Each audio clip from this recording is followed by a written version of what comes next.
꿈꾸는 예배에 오신 모든 분들을 주님의 이름으로 환영하고 사랑합니다. 우리가 더욱더 사랑하는 믿음의 공동체가 되길 바라겠습니다. 이 예배도 세 가지의 은혜가 가득 임하였으면 좋겠습니다. 첫째는 하나님의 영광이 이 예배 가운데 가득 충만히 임하길 바라겠습니다. 두 번째는 유일한 구원자 예수 그리스도의 이름만을 고백하는 예배 시간이 되길 바라겠습니다. 마지막으로 주님께서 약속하신 성령님이 우리 각자에 임하여 성령 충만함이 가득한 예배, 성령 충만함이 가득한 예배자가 되어 하나님을 바라보며 나아가는 믿음의 예배 시간이 되길 바라겠습니다. 이 세 가지의 은혜를 기대하시면서 살아가는 우리 꿈꾸는 공동체가 되길 바랍니다. 하나님이 오늘 우리에게 주신 말씀의 제목은 복음의 열매입니다. 함께 제목 읽도록 하겠습니다. 시작. 복음의 열매. 복음의 열매. 지난주 우리가 말씀을 보면요, 사도 바울이 베레아에서 복음을 전하다가 유대인들, 그들의 복음의 소식을 듣고 데살로니가에서 살아가고 있는 유대인들이 그 베레아까지 오고 사도 바울을 박해하고자 소동을 일으켰습니다. 그 소동이 일어나자 사도 바울은요, 믿음의 형제들과 함께 지금 아테네로 도망갔다는 것이에요. 그리고 아테네에 도망가서 그곳에서 실레와 디모데를 기다리며 지금 가만히 있었던 것은 아니고 아테네의 도시, 철학의 도시, 문화의 도시, 예술의 도시인 이 아테네를 둘러보며 사도 바울이 둘러보았다는 것입니다.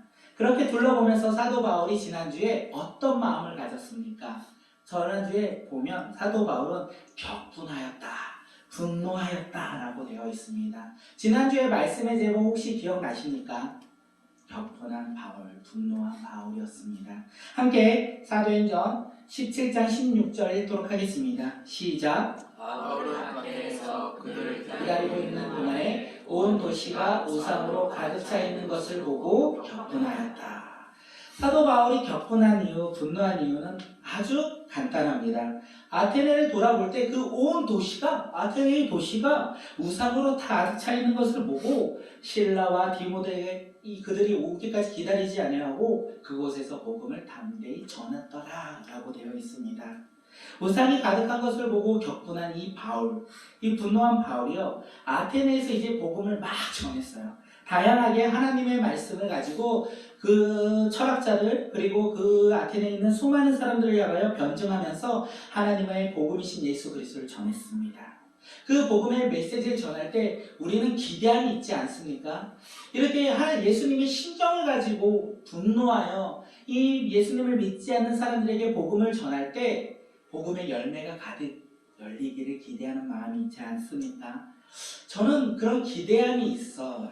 그런데 오늘 본문을 보아하니까 이렇게 복음을 전할 격분한 마음으로, 분노한 마음으로 예수의 심정을 가지고 지금 아테네 사람들에게 복음을 전하는데 그들이 그 복음을 듣고 믿기는커녕 오히려 복음을 전하는 사도 바울을 가리키고 조롱했다, 비웃었다 라고 되어 있습니다. 함께 사도행전 17장 32절 읽도록 하겠습니다. 시작. 그들이 죽은 자의 부활을 듣고 어떤 사람은 조롱도 하고 어떤 사람은 이 일에 대하여 너 말을 다시 듣겠다 하니, 사도 바울이 이렇게 하나님이 누구신지 여러 가지를 기준을 가지고 이제 아테네 사람들에게 복음을 전했어요.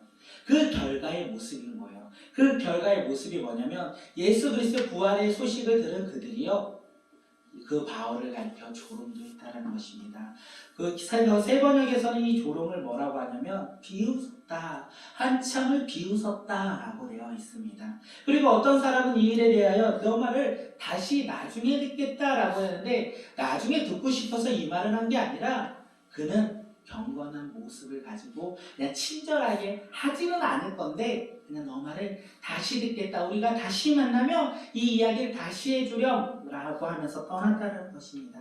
다시 말해서 이 아테네 사람들은 복음을 듣고 많은 사람들이 거부했다라고 되어 있습니다.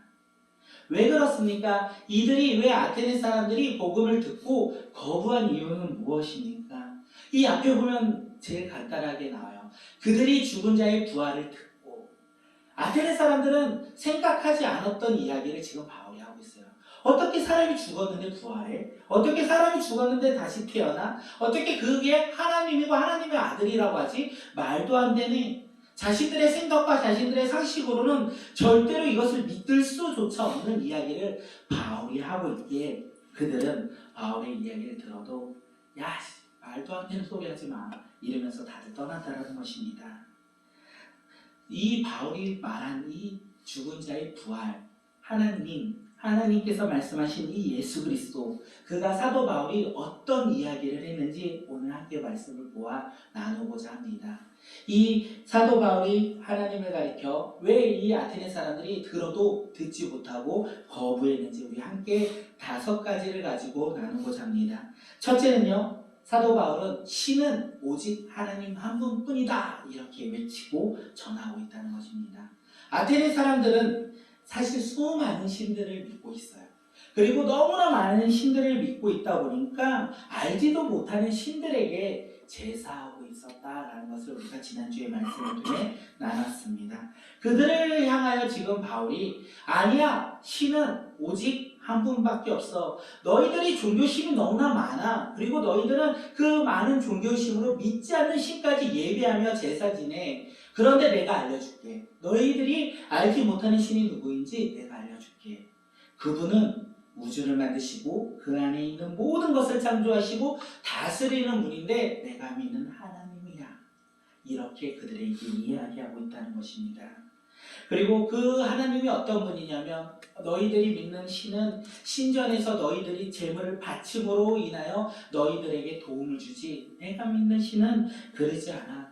하나님은 신전에 갇혀있는 분이 아니라 언제나 우리와 함께 하시는 분이야. 그 하나님께서는요, 모든 사람에게 생명과 호흡을 주시고 만물을 유지하게 만드시는 분이야. 이렇게 지금 아테네 사람들에게 이야기하고 있다는 것입니다. 아테네 사람들은 수많은 신을 믿고 있는데 지금 사도 바울은 아니, 신은 하나님 한 분밖에 없어 이렇게 이야기하고 있습니다. 두 번째는요, 모든 민족은 한 혈통으로 이루어졌어 이렇게 사도 바울이 이야기합니다. 아테네 사람들은요, 그리스의 사람으로서 자신들은 특별한 민족이다 라고 생각하고 있다고 합니다. 그들은 자신들이 특별한 민족으로 다른 민족과 다른 차별을 두고 나는 특별한 민족이야 라고 생각하는 민족적 우월주의가 있다고 합니다.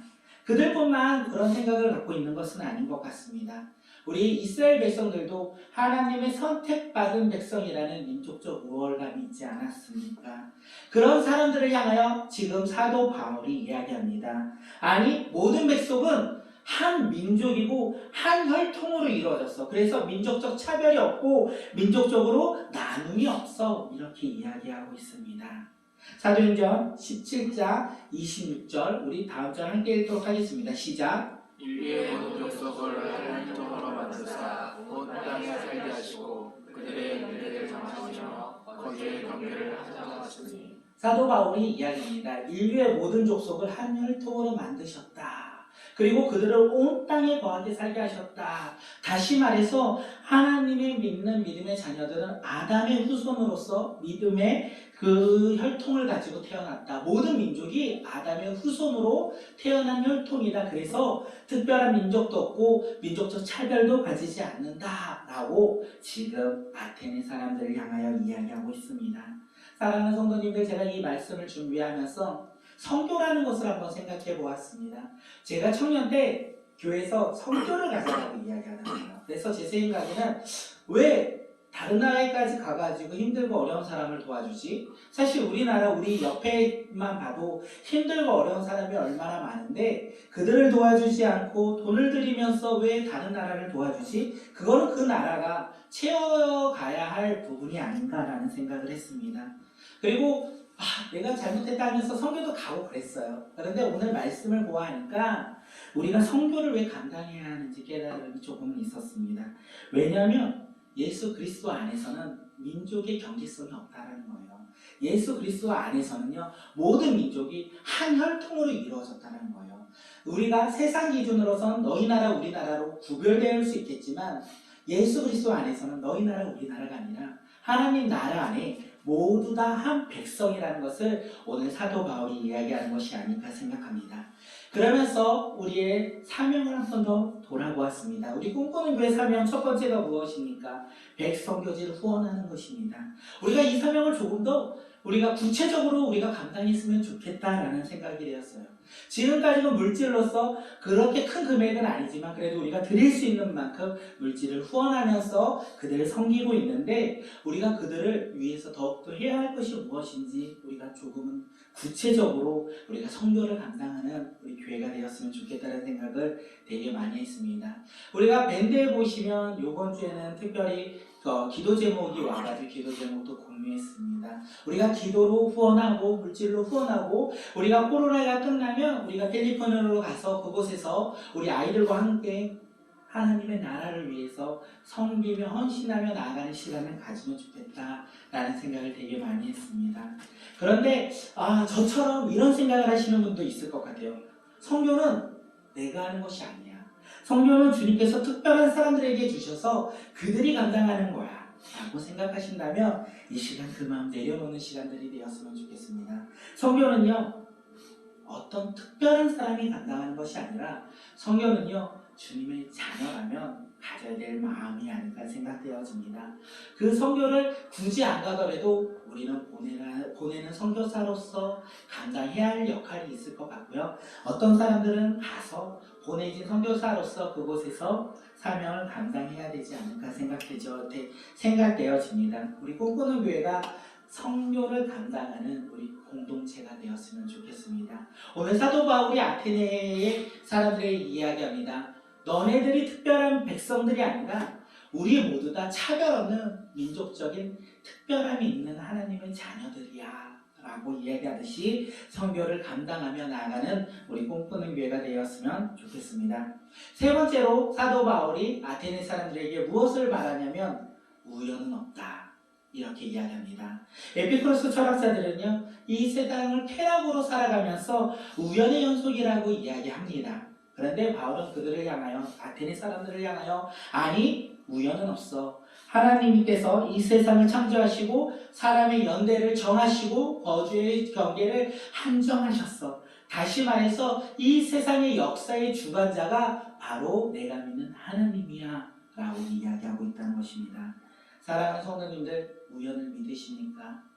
그런데 하나님은 우연은 없다라고 우리에게 이야기하십니다. 믿으십니까? 우리가 이 대한민국에 태어나서 지금 우리가 꿈꾸는 교회에서 예배드리고 있는 이 모든 상황이 세상 사람들의 입장에서는 우연이야. 네가 원해서 태어난 것도 아니잖아. 다 우연히 우리가 한국에서 태어났고 지금 너가 교회를 다니고 있는 거야 라고 이야기합니다. 하지만 믿는 사람들은요 이 우연은 없다. 하나님의 다스림 안에서 하나님의 섭리 안에서 이루어진 거다라고 고백합니다.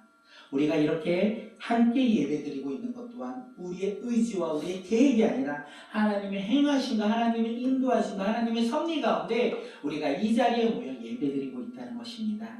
그러므로 이 세상의 주인이 누구인지 지금 바울이 이야기하고 있는 거예요. 바울은 이 세상의 주인은 하나님 한 분이며 그 하나님을 경외하며 그 하나님을 섬기며 살아가는 믿음의 자녀들이 되라고 지금 아테네 사람들에게 이야기하고 있습니다. 바울이 우연은 없다 이렇게 얘기하면서 하나님께서 행하시는데 그 하나님이 우리와 가까이 있다라고 이야기합니다. 하나님께서 모든 민족을 한 혈통으로 만드셨어요. 26절에 보면 그리고 온 땅에 살게 하셨고 그들의 연대를 정하시며 거주의 경계를 한정하신 이유가 무엇인지 27절에 자세히 나오고 있습니다. 우리 함께 27절 읽도록 하겠습니다. 시작. 이렇게 하시는 것은 사람으로 하여금 하나님을 찾게 하시려는 것입니다. 하나님을 더더욱 찾기만 하면 만날 수 있을 것이다. 사실 하나님은 우리 각 사람에게서 멀리 떨어져 계시지 않습니다. 이 역사의 주인, 시간의 주인, 생명의 주인이신 하나님께서 이렇게 하신 이유가 무엇이냐면 하나님을 찾는 사람을 찾고 계신다는 것입니다. 하나님을 더듬어 찾기만 한다면 하나님을 만날 수 있다. 너희 신은 인간 세상에 관심이 없지. 하지만 내가 믿는 신은 우리의 삶의 주인으로서 우리와 관심을 가지시고 우리와 동행하길 원해. 그래서 우리가 더듬어 하나님을 찾기만 한다면 하나님을 만날 수 있어. 하나님은 멀리 계시는 분이 아니라 우리와 함께 계시고 우리와 가까이 계신 분이야 라고 지금 사도 바울이 이 아테네 사람들에게, 수많은 철학자들에게 지금 이야기하고 있다는 것입니다.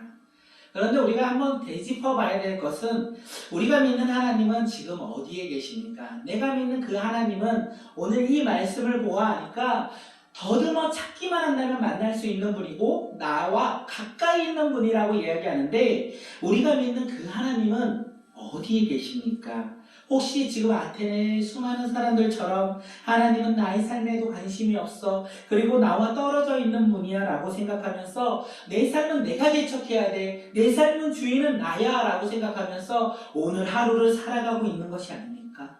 내 삶의 주인으로서 내가 무엇을 계획하고 살아가고 있는 것은 아닙니까? 그런 사람들에게 지금 바울이 이야기하고 있다는 거예요. 하나님을 더듬어 찾기만 한다면 하나님은 만날 수 있는 분이야. 하나님은 멀리 계신 분이 아니라 하나님은 가까이 계신 분이야. 이렇게 오늘 우리에게도 이야기하고 있다는 것입니다. 하나님은요, 멀리 계시지 않는다는 거예요. 하나님은요, 우리와 함께하고 계신다는 것입니다. 그렇다면 우리는 하나님을 어떻게 찾을 수 있을까요? 하나님을 찾으라라고 얘기하는데, 그러면 우리는 어떻게 하나님을 찾을 수 있을까요? 사도 바울이요, 이제 헬라인들이 너무나 잘 아는 시를 인용하여 하나님을 찾는 방법에 대해서 이야기합니다. 함께 사도행전 17장 29절, 우리가 읽었던 말씀 함께 읽도록 하겠습니다. 시작.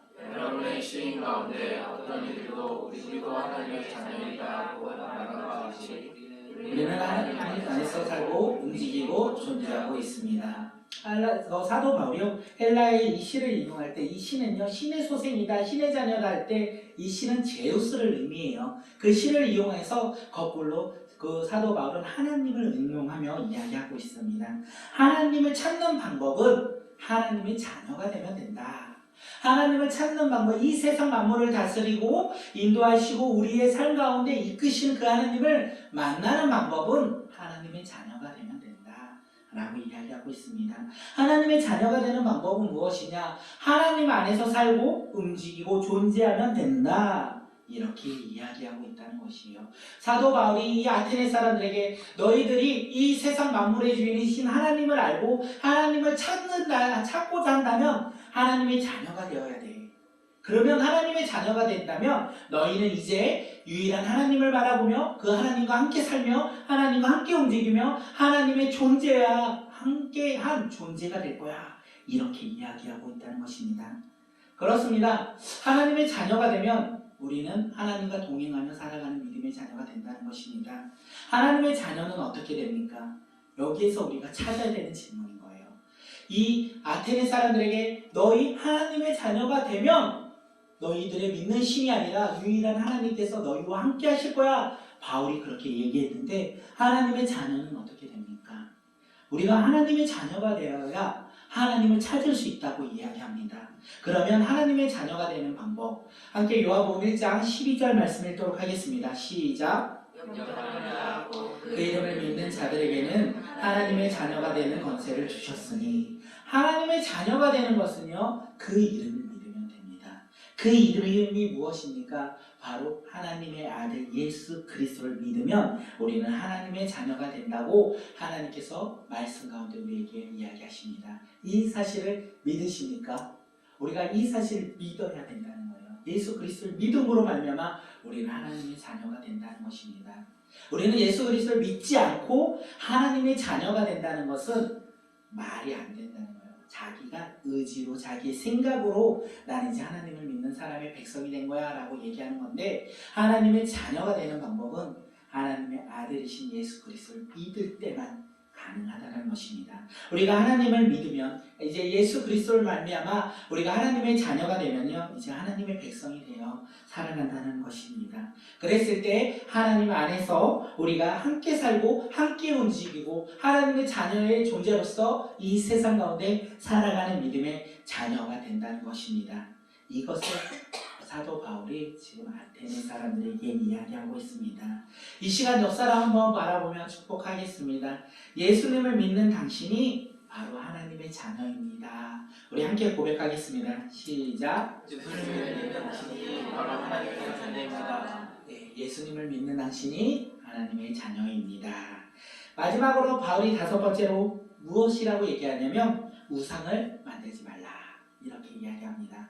사도 바울이 격분한 이유가 무엇입니까? 아테네를 돌아볼 때 수많은 신전과 수많은 우상을 섬기고 있는 이 아테네의 백성들을 보면서 그가 이제 예수님의 이름을 증거하지 않았습니까? 그러면서 그가 무엇이라고 얘기하냐면 하나님을 금이나 은이나 돌에다 사람의 기술로 새기지 말라, 만들지 말라 이렇게 얘기하고 있습니다. 우리 사도 바울만 이렇게 말한 것이 아니라 출애굽기에도 이렇게 말합니다. 출애굽기 20장 4절 5절 함께 읽도록 하겠습니다. 당장이요. 시작. 또 위로 하늘에 있는 것이나 아래로 땅에 있는 것이나 땅 아래 물속에 있는 것에 어떤 형상도 만들지 말며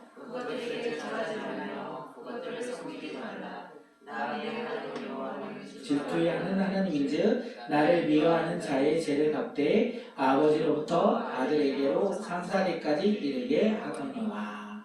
출애굽기에서 하나님께서 그 이스라엘 백성들에게 이야기합니다. 우상을 만들지 말라. 왜냐하면 우상으로 만든 것은 하나님의 형상을 만들 수 없기 때문에 그렇습니다. 어떤 사람의 기술로도 하나님의 형상을 만들 수 없다는 거예요.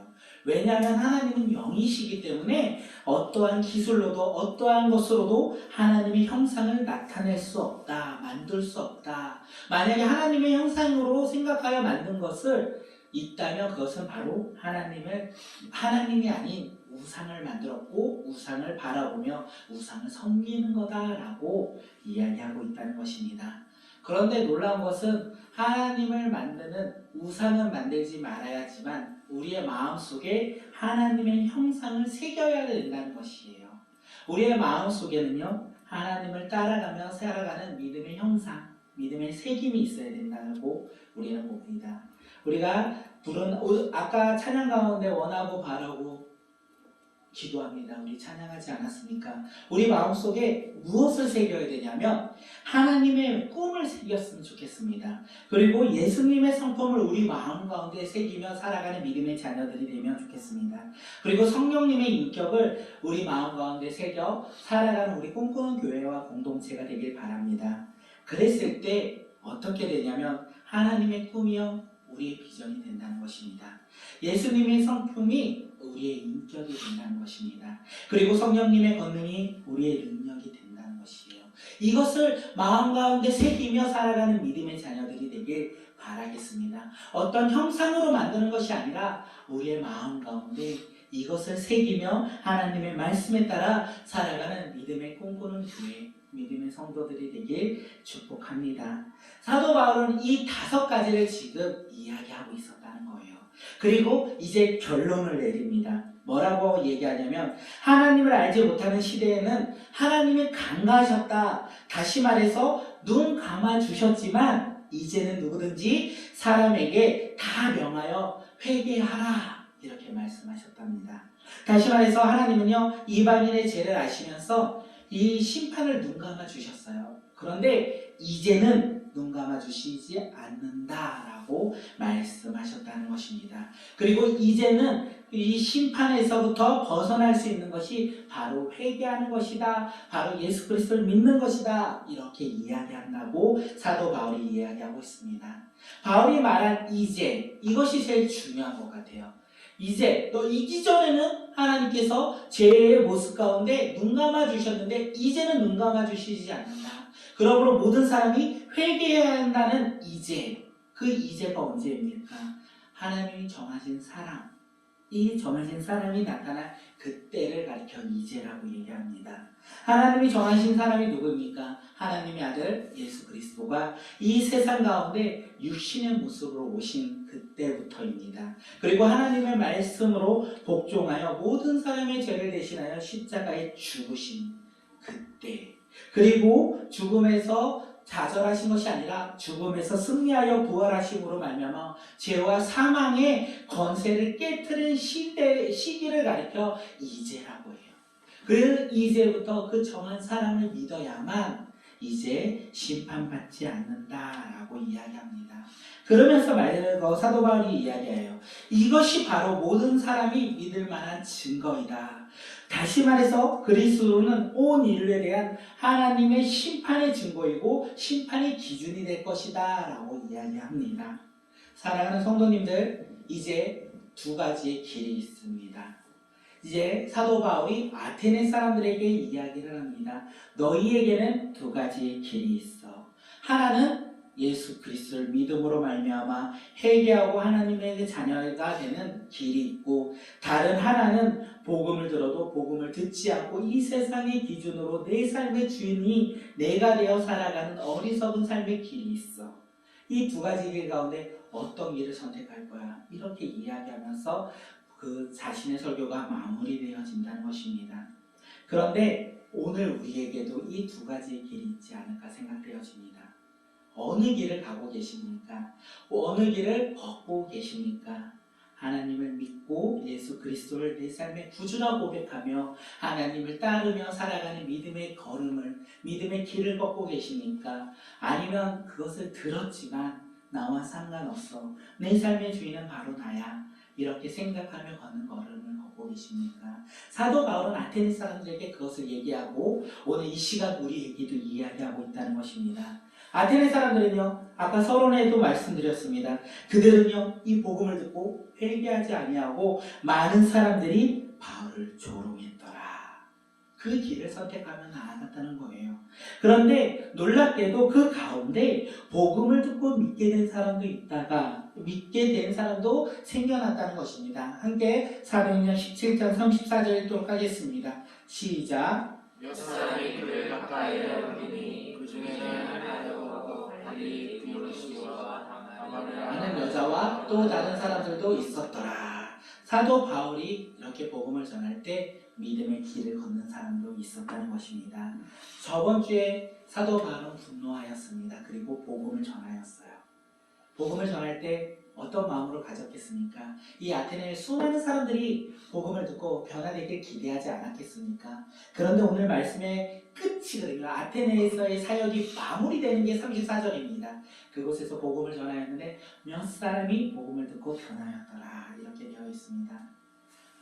예수 그리스도의 심정을 가지고 분노하여 복음을 전하였지만 열매는요, 우리의 생각과 다르게 얻어질 수도 있다는 것입니다. 그런데 그때 우리는 실망하거나 낙심하거나 이 결과에 대해 연연할 필요도 없다는 것입니다. 왠지 아십니까? 이 복음의 열매는요, 우리가 얻는 것이 아니라, 우리가 거두는 것이 아니라 하나님께서 거두시는 것이기에 그 몇 사람이 하나님이 보시기에 최고의 열매로서 아테네에서 그들이 복음을 듣고 변화된 것이 아닐까 생각되어집니다. 사랑하는 성도님들, 복음을 전하고자 하는 믿음의 대상자들이 있지 않습니까? 아, 저 사람 우리 가족에 누구가 있는데 복음을 전해야지. 아, 주변에 아는 사람들 가운데 복음을 전해야지 라고 생각되어지는 사람들이 있지 않습니까? 그들에게 아무리 복음을 전하여도 그들이 변화되지 않는 모습 또한 있지 않습니까? 그렇다고 해서 우리가 낙심하거나 실망할 필요는 없을 것 같습니다. 우리는 한 영혼을 바라보며 복음을 담대히 전할 때 우리는 복음의 전달자로서 우리의 사명을 다하는 것이고, 주님께서는 그 우리의 모습을 통하여 복음의 열매를 거두신다는 것입니다. 우리가 오해할 때가 있어요. 무엇을 오해하냐면 내가 복음을 전하면 저 사람들이 변화될 거야, 그리고 내가 저 사람을 섬기면 저 사람들이 믿음의 걸음을 나올 거야 라고 생각하는 오해가 있는 것 같습니다. 저도 그렇고요. 그런데 우리가 그것은 주님 앞에 드리고 우리가 한 영혼을 바라보며 그 영혼을 향하여 복음을 전하는 믿음의 자녀들이 되었으면 좋겠습니다. 어디 복음의 열매만 그런 것은 아닌 것 같습니다. 우리의 세상 가운데 수많은 것들이 그러지 않을까 생각해요. 수많은 것 가운데 우리가 최선을 다해서 나아갑니다. 우리 아까 아이들을 위해서 기도했잖아요. 시험이 며칠 안 남았다. 우리 아이들이 열심히 공부할 거예요. 그런데 열심히 공부할 때 우리 아이들 마음 가운데 결과에 연연하며 낙심하지 않는 마음이 있었으면 좋겠어요. 우리 아이들은 최선을 다하는 것이 그 아이들이 할 수 있는 행위적인 모습이고, 그리고 결과는 하나님께서 주신다는 거예요. 내가 잘하든 못하든, 내가 열심히 하지 않든 열심히 하든 하나님의 결과라는 거예요. 그 가운데 그러면 하나님께서 결과를 예비하셨으니까 나는 아무것도 안 해도 돼 라고 생각하면 그것은 하나님의 마음을 모르는 마음이에요. 우리가 최선을 다하며 섬기며 헌신하며 열정으로 나아갈 때 하나님께서 그 가운데 행해 주시더라. 어디 우리의 아이들뿐만이겠습니까? 우리는 안 그렇겠습니까? 우리가 회사생활, 가정생활, 삶의 다양한 공동체에서 우리가 얼마나 열심히 노력하고 있습니까? 그런데 우리가 생각과 다르게 결과가 안 좋을 때 또한 얼마나 많이 있습니까? 그때 실망하지 아니하시고 그때 이 말씀을 기억하시면서 하나님께서 이루시며 하나님께서 행하신 것에 나는 최선을 다하며 나가는 믿음의 자녀, 그리고 주님께서 그거에 따라 다양한 방법으로 응답하신다는 것을 깨닫는 믿음의 자녀들이 되길 바라겠습니다. 오늘 이 시간 우리가 함께 찬양할 텐데